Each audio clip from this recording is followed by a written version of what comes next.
Arestado na ang isa pang opisyal ng DPWH Mimaropa na si Engineer Montrexis Tamayo.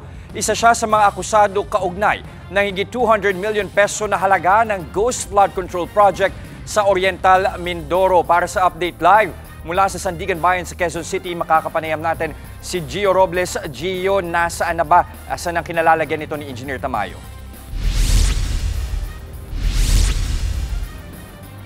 Jess, gaya nga ng sabi mo, dinala na sa New Quezon City Jail si Engineer Montrexis Tamayo, ang isa pang akusado na nahaharap sa kasong graft at malversation. Kaugnay pa rin ito sa umano'y substandard na flood control project sa Oriental Mindoro. Pasado alas 8 kaninang umaga nang dinala sa Sandigan Bayan ang officer in charge ng Planning and Design Division ng DPWH Mimaropa.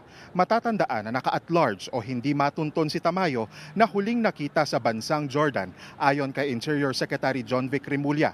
Pero ayon sa aming source na tumangging magpabanggit ng pangalan, naka-leave ang DPWH official at hindi naman daw nagtatago. Kusa rin umanong sumuko si Tamayo ayon naman sa isa pa naming source. Nakabalik ng bansa si Tamayo kahapon. Sinalubong siya ng PNP CIDG at Aviation Security Group sa NAIA Terminal 3, bitbit ang arrest warrant. Sumailalim sa processing sa 5th at 6th Division ng Sandigan Bayan si Tamayo bago dalhin sa New Quezon City Jail sa Payatas. Naka-hood na jacket at face mask si Tamayo. Tumagi siyang magbigay ng pahayag sa media.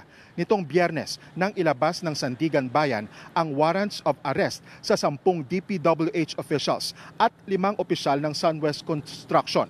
Sa 10 DPWH officials na kapwa-akusado, tanging si DPWH Mimaropa Material Engineer Timogen Adyong Sakar na lang ang hinahanap. Patuloy naman na naka-at-large sina dating Ako Bicol Representative Zaldico at 5 pang opisyal ng Sunwest Construction na kontraktor ng sinasabing palpak na flood control project sa Oriental Mindoro.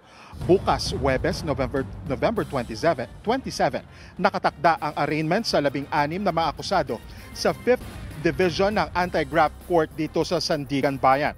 Sa December 2 naman, ang schedule ng isa pang arraignment para sa kasong malversation sa 6th Division naman ito dito pa rin sa Sandigan Bayan. Jess. Yan ang Express Report ni Gio Robles mula sa Quezon City. Mga kapatid, Ruth Cabalco, para sa mabilis na pasada ng mga balitang dapat niyong malaman, mag-follow at mag-subscribe sa social media pages ng News 5.